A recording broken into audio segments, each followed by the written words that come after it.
Notice is hereby given of the regular meeting of the Board of Education of the Town of Westfield in the County of Union, New Jersey at 7:30 p.m. on the evening of Tuesday, November 26, 2013, in the boardroom of the Administration Building, 302 Elm Street in Westfield, New Jersey. The purpose of the meeting is to transact the regular business of the Board and to transact any other business to come properly before the Board.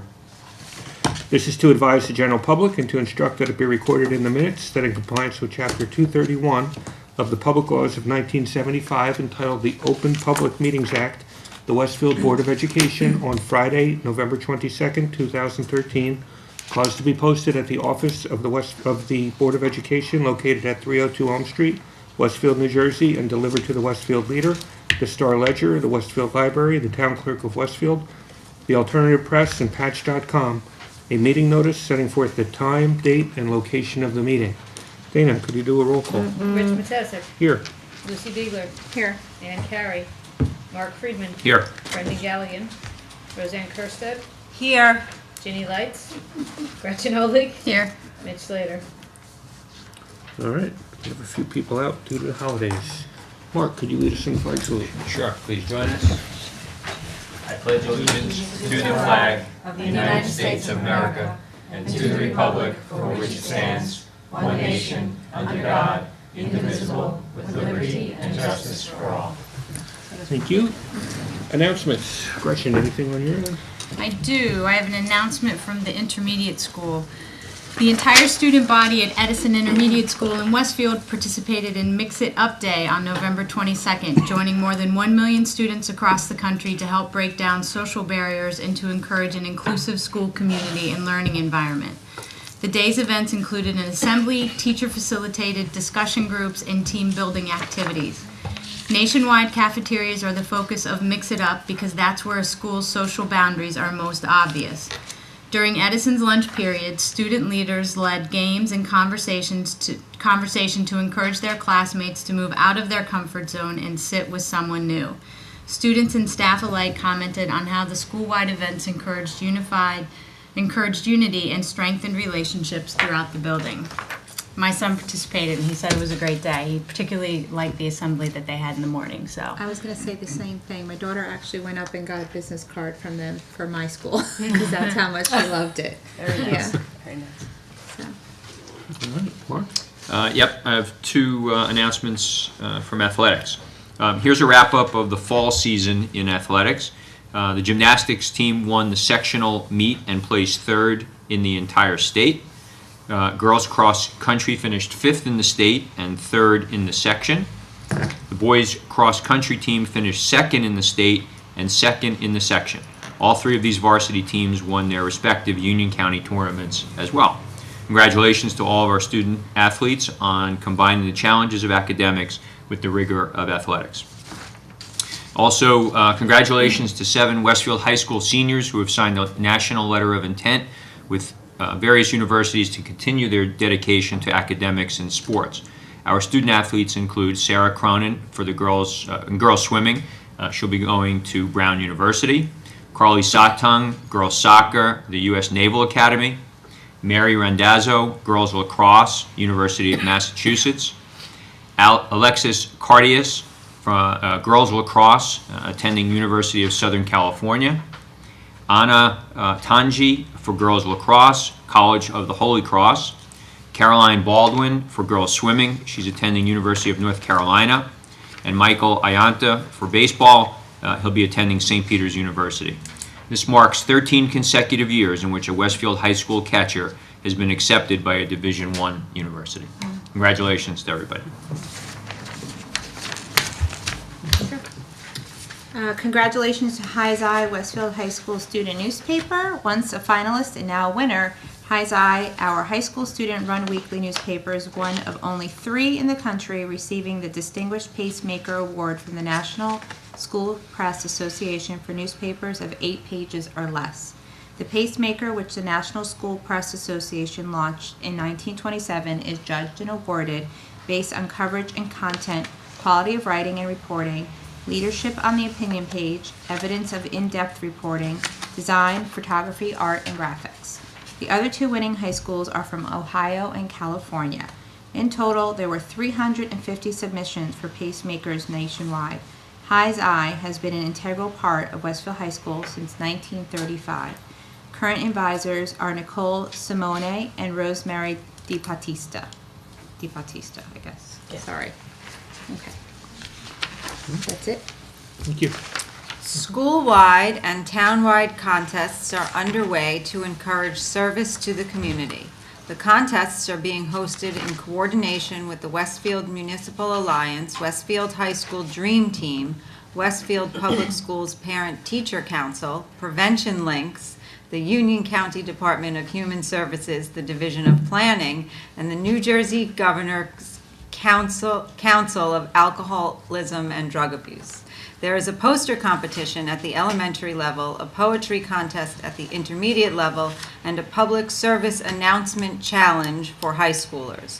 Flyers have been sent to the schools and information will be included in PTO newsletters prior to the December deadlines. I have another one.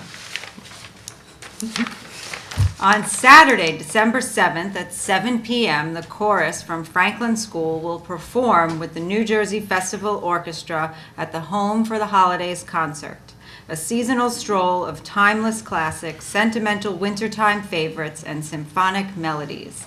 The performance will be held at the Presbyterian Church in Westfield.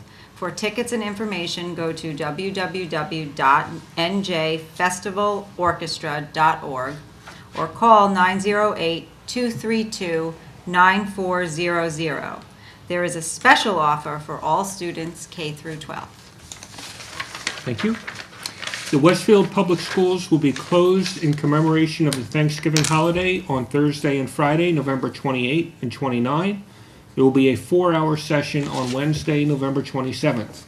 We wish everyone a very happy and safe Thanksgiving, and we extend a happy Hanukkah to those in our community who are observing the start of the holiday. The next Board of Education meeting will be Tuesday, December 10th at 302 Elm Street. The agenda for all of our meetings are posted on the Board of Education pages of the district's website the Friday prior to each of our meetings. With that, I would recognize the public for agenda items only. Seeing no one come to the podium, I will go to the superintendent. And actually, we had two superintendent's reports scheduled for this evening, but due to the fact of the holidays and a number of board members were not able to attend, we're postponing those two reports, and we will schedule them for upcoming meetings. Thank you. I would ask the board to approve the minutes of the board meeting held on November 12th, 2013, and the private minutes of the November 12th, 2013 meeting. Second? Thank you. I would second it. Thank you. Any comments or questions? I have to abstain, I wasn't here. Okay. All those in favor? Aye. Any opposed? Any abstained, other than Mark? All right, personnel, Mark. Yep. I'd like the board to consider personnel items numbers 1 through 20. Can I have a second? Second. Gretchen, thank you. Any comments? Okay. Rich Matessa, Yes. Lucy Biegler, Yes. Mark Friedman, Yes, Roseanne Kirsted, Yes. Gretchen Oley. Yes. that's it, Rich. All right. Facilities, I have no report. Other Dana, is there anything to report on the roofing front or anything else? Nothing new, and on we're still target. going along with the medal at the high school. Okay. And we're still on target for the end of December. Are they going to be able to work over the long weekend, or is this sort of whatever's in it that they're working on? No, they're planning on working, yes, Okay. Friday and Saturday, I believe. Great, thank you. Long-range planning, I know Ginny is out. I don't think she left a report. No, she did not. Okay, policies, Gretchen. Yes, I'd like to ask the board to consider policy item number 1 to approve for first reading the policies 3337, 4337, and 5337, all of which have to do with service animals. Can I have a second? Second. Roseanne. We had an opportunity to talk about service animals because we had a student in the district who expressed an interest in having a service animal on site, and we realized through that process that we didn't have any firm policy. So The policy committee reviewed policies from a couple of other districts and marked them up along with Rick Kaplow. And what y'all received in your packets last Friday is the result of our efforts. We also decided, because we are focused primarily on students who may want to have service animals, it kind of morphed into also realizing that we may have staff members or non-teaching staff members who also may have a need for service animals, and so we just morphed the policy into to fit those situations as well. At the table tonight, there were some slight changes, some comments that Rich had provided, just clarification for the most part. So, with all that, does anybody have any questions? Yeah. Rich Matesic? Yes. Lucy Beegler? Yes. Mark Friedman? Yes. Roseanne Kursted? Yes. Gretchen Olin? Yes. I'd also like to ask the board to consider policy item number 2 to affirm the superintendent's decisions on HIB incidents 14E04, 14T01, 14T02, 14T03, and 14R01 for the reasons set forth therein. Have a second? Second. Lucy? Dana? Rich Matesic? Yes. Lucy Beegler? Yes. Mark Friedman? Question, were any of those from the last board meeting? Probably yes. Probably all. Yeah, so I'll abstain from that. Roseanne Kursted? Yes. Gretchen Olin? Yes. We also wanted to talk a little bit about the calendar. I don't know if you want to do that under old business or if you want to talk about it now. I'm happy to do either place. So at our last public board meeting on the 12th, I guess, we had submitted a school calendar for first reading. Since that time, I think through comments that we've received by emails from the parents, feedback that we've gotten from the high school, and also comments that we've gotten from members of the PTC, it has been suggested that maybe we move the week of spring break until after Easter instead of into Easter, the week prior. I think that parents feel like that covers, it allows for families to better celebrate both Easter and the Passover holidays the following week. And then it also moves graduation to Tuesday instead of Monday, which I think was the high school's preference. Yes, high school administration's preference, yes. So should I make a motion that we approve this for first reading and withdraw the prior one, or should we let it percolate? Is that the appropriate way to handle it at this point? First of all, does anybody want to talk about? Did we have a second? Oh, we're not motioning. Well, is that the appropriate way to handle it? I think because you do want, you want two things, right? You want input, and you also want to be able to have a calendar sooner rather than later. So trying to achieve those two things, I would suggest to see if we could move for this new calendar. All right, so I would make a motion to, for first reading on the calendar that we have before us tonight, which I guess effectively withdraws the calendar that we have for first reading on from November 12th. Can I have a second? Second. Anybody have any thoughts about moving it, changing it?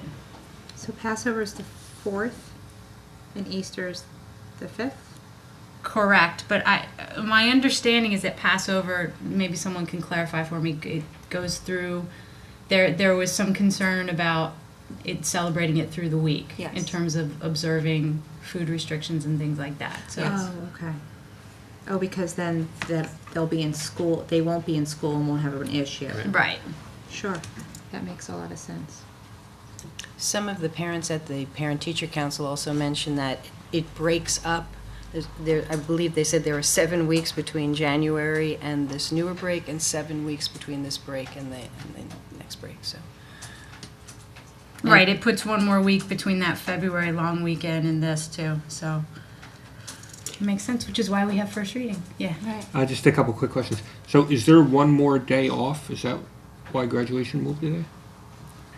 Yes, because you would need to close for Good Friday and the following week. Okay. Which is one of the reasons why I believe we did first not place. choose that to begin with. Another factor, as you mentioned, was from the high school administration, because as you might imagine, we set up thousands of chairs for graduation. And if we have it on Monday, you're going to have to set them up and rent them over the whole weekend. And it would make more sense to set them up early on Monday and have them ready for Tuesday, and they can adjust their schedule for graduation practice. Are there any, like, standardized tests, midterms, anything else around those weeks that matter? So it wouldn't be midterms, but by that spring, 2015, the students will be taking the PARC assessment, and that has a window of a few weeks where you can take the test. It's not one designated week. My guess is a lot of other schools are going to do the same thing Right. that we're doing. And the high school also, additional feedback was that this schedule helps with the scheduling of final exams. It allows an additional full day and 2 half days. Okay, good. So it seems to have been the better option. Great. Makes sense to me. Rich Mattesic, Yes. Lucy Biegler, Yes. Mark Friedman, Yes. Roseanne Kursted. Yes. Gretchen Oley. Yes. Nothing further. Thank you. Curriculum, instruction, and programs. Roseanne. I'd like to ask the board to approve the following overnight field trip as per attached. And it is a trip for the Model UN to participate in the Model UN conference. And it is January 10th through the 12th, and they are going to Hershey, Pennsylvania. May I have a second? Second. Thank you. Are there any questions? Rich Mattesic, Yes. Lucy Biegler. Yes. Mark Friedman. Yes. Roseanne Kursted. Yes. Gretchen Oley. Yes. Okay, we have a few curricula on the agenda. I'd like to ask the board to approve for first reading the following curricula: social studies, psychology through film and literature, personal and financial literacy, world language, Italian 3 honors, Italian 4 honors, and Spanish 3, 4, and 5. May I have a second? Second. Did you guys get the cover sheets in your packets this week? No. I don't think so. Yeah, okay, I didn't get mine either, so I'll just tell you a little bit about each course, if you don't. So the psychology through film and literature, this is an elective course that has been running for many years. The curriculum needed updating to reflect current practices in the field of psychology as well as current societal trends and developments. The units of studies were changed and essential questions were added and updated. The content outlines the resources for each unit. The outline for each unit and the resources for each unit were updated to reflect the new essential question topics. Psychology as a science and technology and well-being are 2 new units that were added. This class seems really interesting, and the teacher who presented it to us along with Andrea Brennan, the social studies supervisor, talked a lot about the wonderful discussions they have in the class that are representative of many different types of students. You get some AP students, you get students from project, you get students from bridge class, you get classified students, and that mix really supports some very in-depth and interesting discussion about ethics and self-reflection. So I'm glad we have that course. I think it's an interesting course for kids to take. The next one is personal financial literacy, which is a state mandate to have all are there any questions about that class, the psychology class? No? Okay. In March 2010, the state of New Jersey adopted a financial literacy graduation requirement. The requirement begins with the graduating class of 2015. The mandate requires at least 2.5 credits in financial, economic, business, and entrepreneurial literacy be taken in high school. The mandate was passed on the heels of the financial crisis in 2008, and its purpose is to ensure that students graduate with an understanding of how the economy works, including their role in the economy. Personal financial literacy is one of the few courses students can take to meet the financial literacy graduation requirements. So every student coming through the high school needs to take this class, or I think the other one is Fundamental Principles of Economics and Personal Finance. And it's a lot of banking and credit cards and insurance and understanding interest and debt. So when we add a class like this, who teaches it? That's a good question, Mark. Especially in light of this, Yes. in this particular instance, yeah. Yes. So this particular class transcends a discipline or a content area. So there are math teachers who can teach it, there are social studies teachers who can teach it, and there are business teachers who can teach it. And I think in the current format, they all do. And when we piloted the class, teachers were obviously coming to the course from their own perspective. So if I was a math person, I would be focusing on the math and maybe the banking. If I was the social studies, I would maybe be focusing on the economics of it. And after the pilot, when the teachers came back to debrief and talk about the curriculum, they sort of said, well, we need to make this a little more consistent. And that's what this revision has done. And all last year, the teachers who teach this course from the different disciplines met in a PLC, I think it's weekly, and really talked about how can they address and cover all of the material in a fair way, also capitalizing on their own expertise with the students. So it's a process, and they're working on it, and they did share a lot of materials and resources and expertise last year in the PLC, and in SIP we talked a lot about, well, how can that sharing continue? And I think we landed on that after each marking period, the teachers teaching it would meet and sort of trade what happened, what worked, what resources they found, and how to move the kids forward. Great. Any other questions on that? Okay. The next is Italian 3 honors, and 4 honors. And all of these curricula were not only up for revision in the 5-year cycle, but as with all of the world language curricula that we've been seeing in the past year or two, the world language curricula are being aligned with the new standards of world language so that they are organized within the different modes of the language. So there's interpretive, interpersonal, and presentational, and then there's listening, speaking, reading, and writing. So the curricula all reflect those organizing schemes, if you will. And that's why they were revised and how they were revised. That's for the Italian classes, not yet on the Spanish classes. I'll get there in a sec. Are there any questions about that? In SIP, we did talk about how our students do extremely well in Italian, and the interest level has remained quite steady, so they are happy with the program, and they are also happy with, we added the 4 honors, and the kids really are excelling. And some of them even go on to take the AP exam, and even though we don't offer an AP class, many of the students get 4s and 5s in the AP Italian exam. And there was some interest in maybe having an exchange program similar to the French and Spanish classes. So that's being talked about. Nothing, is being done at the moment. And then we talked about Spanish, basically in the elementary schools, grades 3, 4, and 5.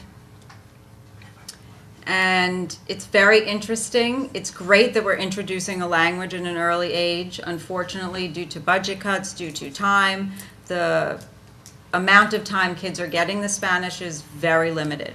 While it's once a week, in 3rd grade, over the entire year, they get 18 hours of Spanish when you add up those half hours. So it's not a lot of time, but it is exposure. It's exposure to a new language, it's exposure to a different culture, and we believe, and the district believes, that that is important groundwork for kids to succeed in learning second languages or third languages moving forward. In 4th and 5th grade, where they get a half an hour 2 times a week, they get 36 hours of Spanish instruction, which again is not necessarily ideal, but it does provide the basis for kids to move forward in not only learning Spanish, but learning other languages.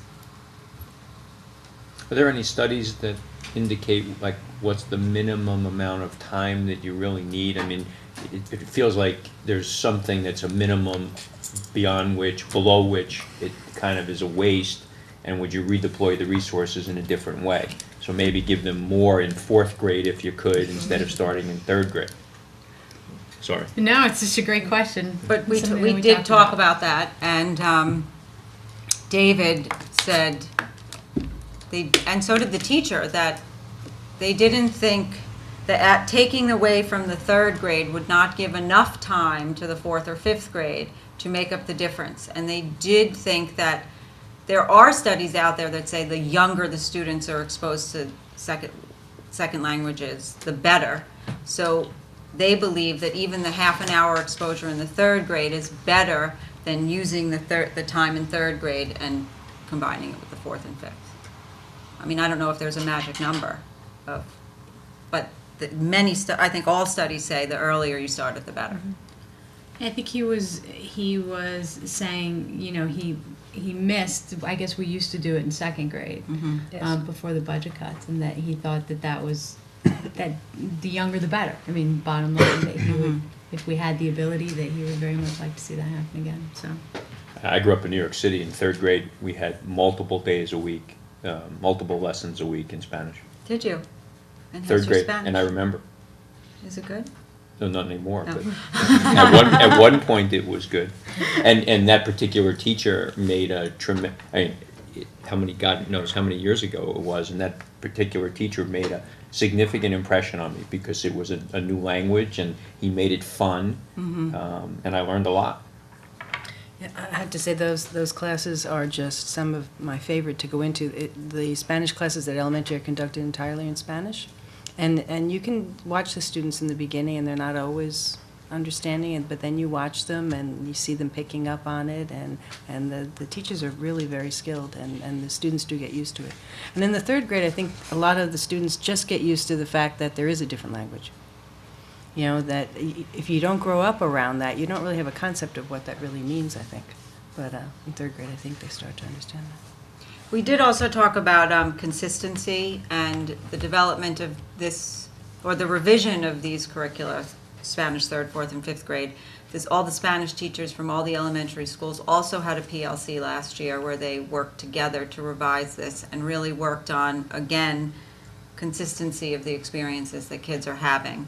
And in SIP, we did talk a little bit about the half an hour is such a short amount of time. Are you working together about best practices for how to really capitalize and utilize the half an hour? Because it's really not a lot of time. And they said yes, and they are, and they're working on it. And I think we talked also about how the new student growth initiatives hopefully would improve the consistency. Because I have elementary students, I have some concern about whether the experience is the same across the district. So hopefully this is a step in that direction.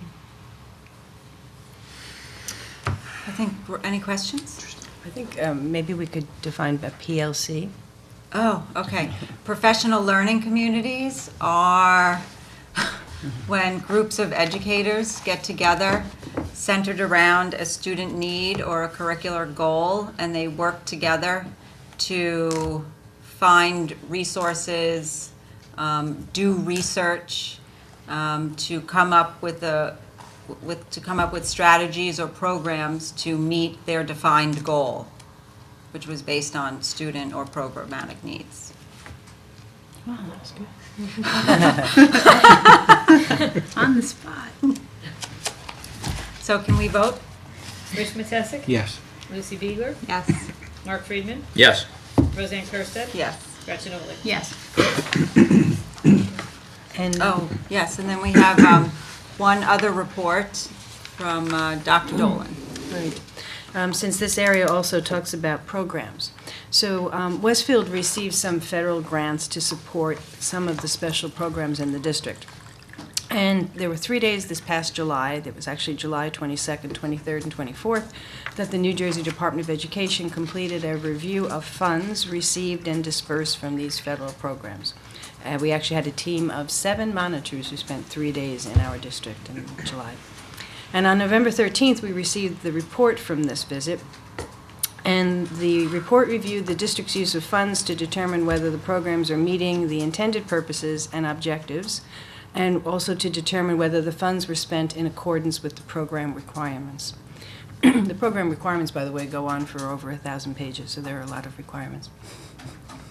After this, and according to their report, they determined that we were meeting objectives and spending funds in accordance with requirements.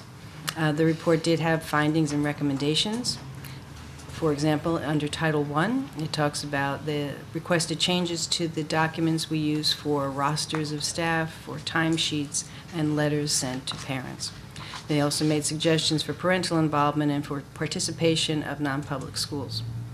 Under Title IIA, they requested documentation for professional development provided with these funds under Title IIA. Title III and Title IIIA, there were no findings or recommendations. Under IDEA, which is the Program for Special Education, the Federal Program for Special Education, they made suggestions for changes to contract language and for documentation from non-public schools. They made suggestions for changes to account codes. They made suggestions for documentation for student records. And finally, in funding from Race to the Top, they made suggestions for changes to account codes as well. So we just received this. We're reviewing all the findings and developing a plan to address all of that. And we will be presenting the plan to the board at a future meeting. And that plan will address all findings. Thank you. So, just to try and synthesize some of that, so it was the findings were not substantive, like we don't have major changes to make to our programs. There might be some accounting or some forms that we need to change. They're requesting we change, but it's not like they noticed any major deficiencies or things we need to. Right. So when the state does these reviews, if they find, for example, that you said you were going to do something with the funds and you didn't do that, you did something else, the district would have to pay money back. There's no money that has to be paid back. If they came in and found that we had set certain objectives and we described the program in a certain way and we weren't doing that, we could potentially have to pay money back for that as well. That did not happen at all. There's no money that has to be paid back to anyone. We kept with all of the goals, but they have some documents and accounting that they suggest that we use.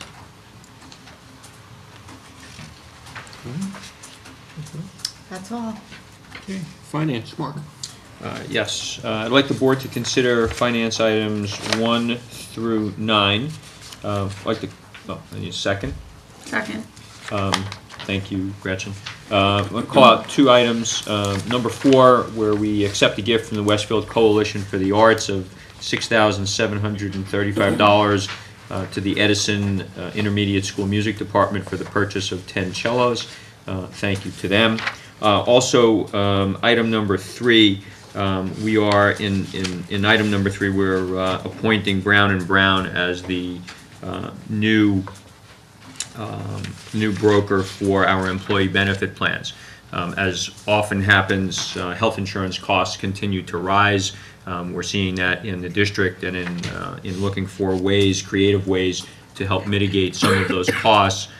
We feel that having somebody different with a different set of eyes come in and help us get through this would be important for us. So we're pointing them through once we approve this resolution.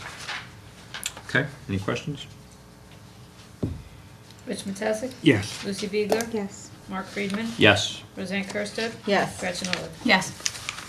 that's it. Thank you. Legislation, I don't believe they have left their report. No. And technology, I don't believe Rich left their report.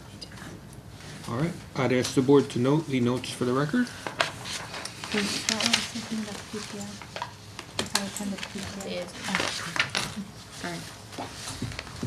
Any unfinished business? Any new business? Liaison reports? I attended the Washington PTO meeting. I have to say it was really impressive. Liz Martin, who teaches first grade, and Liz Riley, who teaches third grade. They did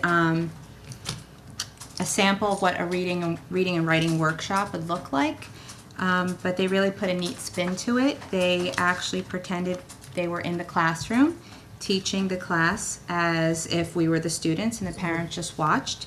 So Liz Martin did a whole group lesson on explaining dialogue to the students and expression and punctuation. And the students listened, and she did everything she would normally do. You know, while the students, they had students come in for the sample lesson. And then after they did that, they broke up into their individual selves on the rugs, reading their books with their sticky notes.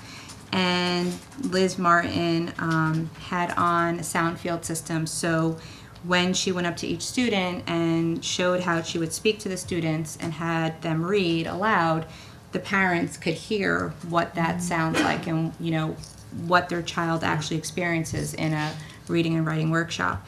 And then Liz Riley, I have to make sure I keep getting them confused. Liz Riley afterwards showed another component of the reading writing workshop and met with only about 5 children in a small group session and talked about an area where they were a little further along in their reading skills, and she wanted to push them to a little bit to the next level, and did a really neat activity with them. But all in all, I think it was a really creative way to give the parents an idea of what goes on, because you you really have got yourself absorbed into it as if you were a student and listening and watching, and it gave a really good idea. So I was really impressed with them, so kudos to them. Thank you. That's it. Anyone else? No. All right. I would then again recognize the public for questions or comments on any topic. Again, seeing no one come to the podium, I'd ask the board to approve the following resolutions.